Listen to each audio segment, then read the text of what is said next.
need a motion, Commissioner. Motion to return to regular session. Motion by Commissioner Solis to return to regular session, seconded by I got it. Commissioner Gatsa. For the record, no action was taken in executive session. Item number 32, Commissioners' consultation with attorney regarding Operation All Star Funding Grant number 4372601. Judge, as far as the monitoring, I, make a motion to submit the corrective action plan to the governor's office to address, the review findings. Motion by Commissioner Solis, seconded by Commissioner Gatsa. Any discussion? And basically, this is a result of a monitoring review that was done on the original Operation All Star Grant, time period from September 2021 to August 23. And basically in that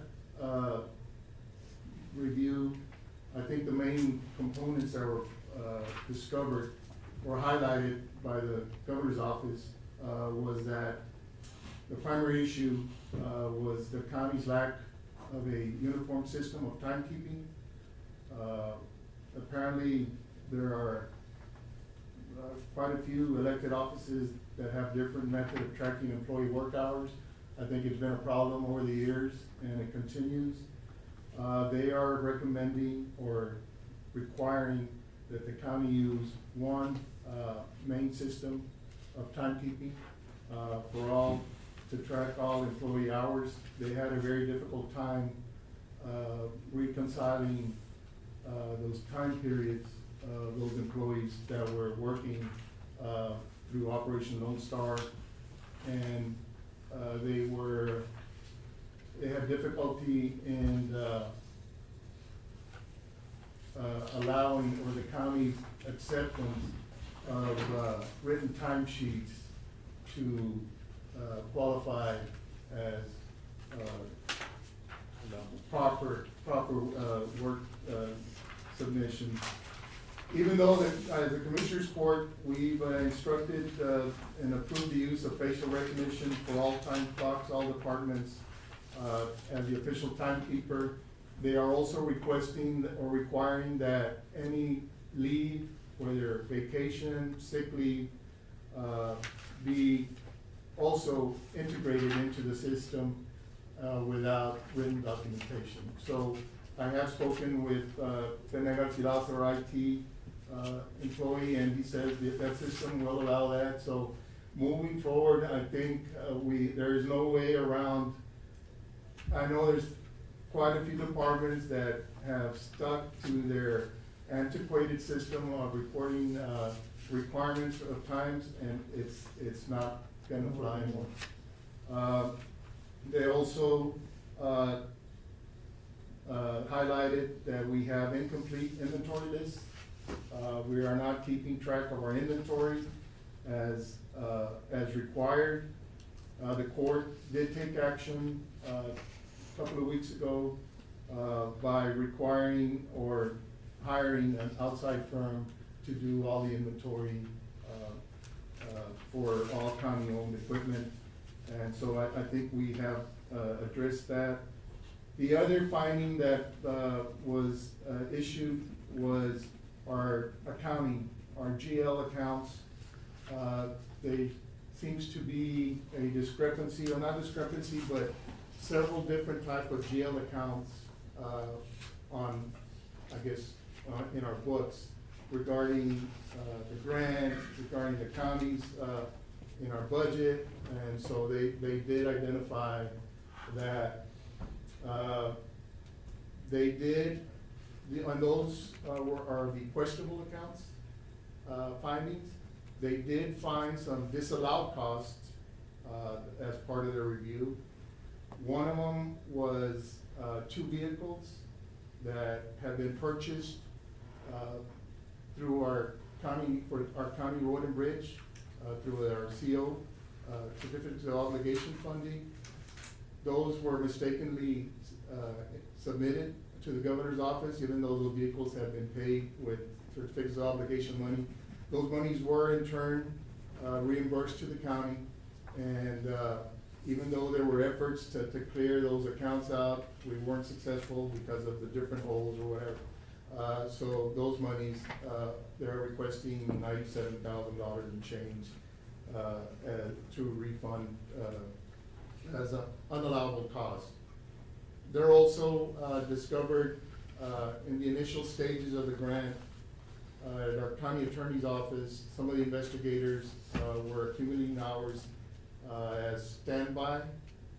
Where there was not a lot of activity, going on as far as arrests, and, those employees were still being compensated, kind of like overtime, but standby time, and they disallowed those costs that totaled close to $11,000. Another disallowed cost, that, was discovered, from the review was, the administration of the grant. The percentage that was paid to the administrator, seems to, not an overcharge, but there seems to be, a discrepancy or a difference of, what should have been, accounted for in his, formulation of his fees, the 10%, de minimis rate, that is federally allowed. So we are trying to address that, but that, unallowable cost is, or disallowed cost is, a little over $140,000 that the grant administrator, was, paid. So those are all being submitted today, as far as a review to the governor's office, for, see how, we can move forward, from those. But the questionable, expenses, all due, which we need to clarify how we're gonna, and so in our plan of action, we need to make sure that every employee in the county uses those machines.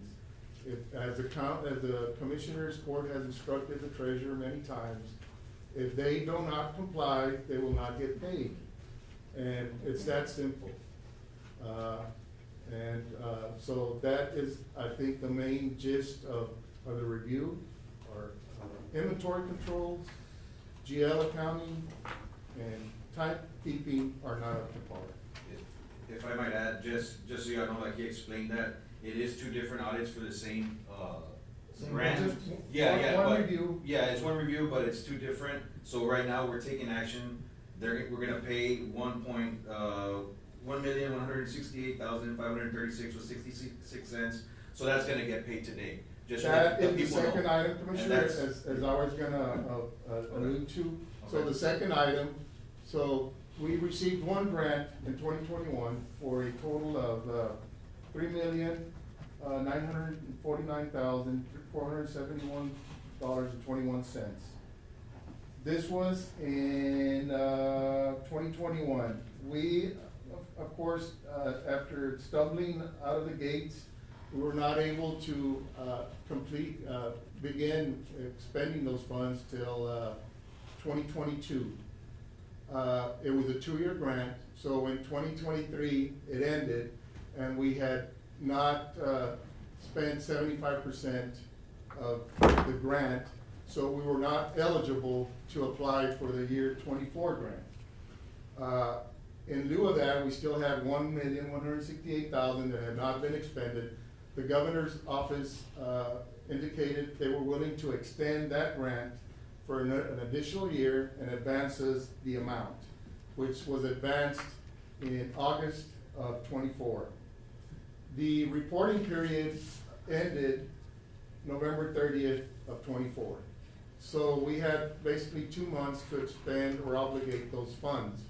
Those funds were used, $330,000 were used to purchase mobile radios and, medical equipment, EKGs, for stretchers for our EMS. It was used by the sheriff department to purchase a vehicle and, mobile camera pods, I think of close to $250,000. And the sheriff's office, the rest was sheriff's office overtime, and then we had court administration, which included the county judge's office, county attorney's office, district clerk, county clerk, district court, and then the JP's offices, personnel that were participating in OLS. We had received indications that the grant would be extended because of the limited time frame. Most of those invoices came in after the September 30th deadline. So there was a good indication from the governor's office that those monies would be extended for the 24 year. We received notification early in January, I think it was January 7th or 8th, that because of a news story that had run on a local news channel about possible theft at the sheriff's office, we received a notice of non-compliance because the county had, to their belief, failed to inform them of possible theft of grant equipment.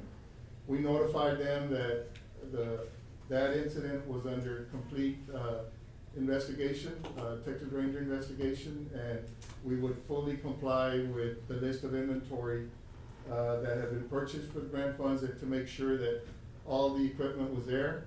That was done by the sheriff's office, by the new sheriff's office. But subsequent to that, even turning in the inventory, we received a notice of non-compliance that we had missed the September 30th deadline of 2024.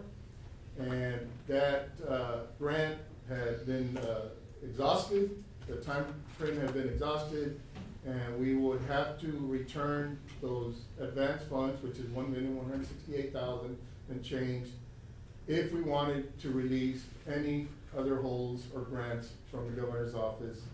It seems very unfair that the people of Zapata County, Texas Zapata County, are having to endure this proposition.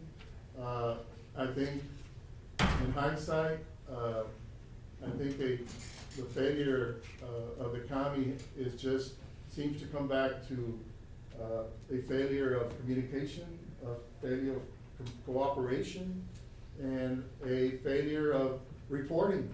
And in the end, the taxpayers of Zapata County are faced with certainly it's not a good day for the people of Zapata County to have to return this money.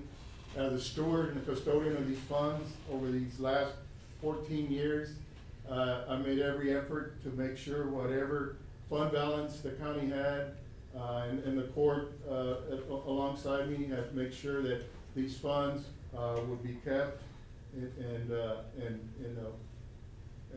taken care of in a responsible manner. And certainly to have to go through this because of our lack of effort, failure, lack of cooperation, lack of reporting, it certainly disappoints me considerably. I think moving forward, we had the options of either do we finance, go out and borrow money to pay this, or do we just come to the conclusion that we have the money, let's get it back, let's move on. There is some hope, and I say hope in a good light, with the 25 grant, the current grant that is currently on hold, that many of these expenses that came in after the September 30th deadline, which the majority of them did because of the short time frame that we had to work with, that we can utilize those funds and submit those funds for reimbursements with the 25 grant. And that would kind of ease the pain that we are certainly gonna feel today. So with that being said, I make a motion that Zapata County issues the governor's office a refund in the amount of $1,168,536.66 for grant number 4372601. The refund will come out of the catastrophic fund, which has a balance of $3,763,510.96. That is my motion. Motion by Commissioner Solis, there a second? I'll second it. Second by Commissioner Garza, any other discussion? All those in favor say aye. Aye. Motion carries. We have line item transfer. Oh, yes. No, we have, number 28. Which number? So number 28 is, where am I? 28. Lost it. No, Can I you don't. read it out, He Commissioner? was gonna read it. To review status and To take review action. status and take action on the Lakeshore Drive utility easement acquisition. Mr. Gonzalez? Judge and Commissioners, on this particular item, we have a property of lot number 21 on Lakeshore Drive.